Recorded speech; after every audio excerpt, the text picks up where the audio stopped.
প্রশ্নটি হবে এরকম: আপনি কি জুলাই জাতীয় সনদ সংবিধান সংস্কার বাস্তবায়ন আদেশ 2025 এবং জুলাই জাতীয় সনদের লিপিবদ্ধ সংবিধান সংস্কার সম্পর্কিত নিম্নলিখিত প্রস্তাবগুলোর প্রতি আপনার সম্মতি জ্ঞাপন করছেন? ক, নির্বাচনকালীন সময়ে তত্ত্বাবধায়ক সরকার, নির্বাচন কমিশন এবং অন্যান্য সাংবিধানিক প্রতিষ্ঠান জুলাই সনদে বর্ণিত প্রক্রিয়ার আলোকে গঠন করা হবে। খ, আগামী সংসদ হবে 2 কক্ষ বিশিষ্ট।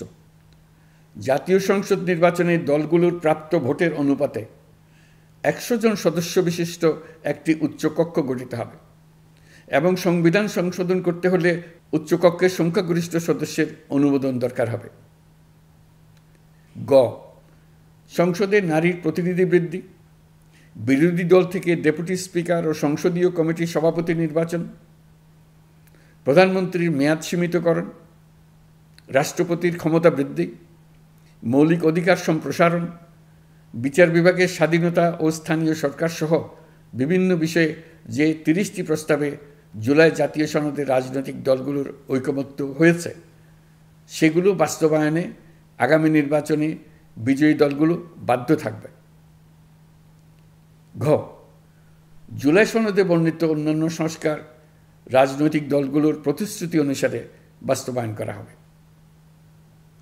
গণভোটের দিন এই 4টি বিষয়ের উপর একটি মাত্র প্রশ্নে আপনি হ্যাঁ বা না ভোট দিয়ে আপনার মতামত জানাবেন।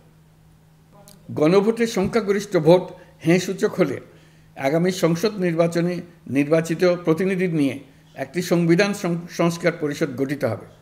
এই প্রতিনিধিগণ একই সাথে জাতীয় সংসদের সদস্য হিসেবে দায়িত্ব পালন করবেন। পরিষদ তার প্রথম অধিবেশন শুরুর তারিখ হতে 180 কার্যদিবসের মধ্যে সংবিধান সংস্কার করবে।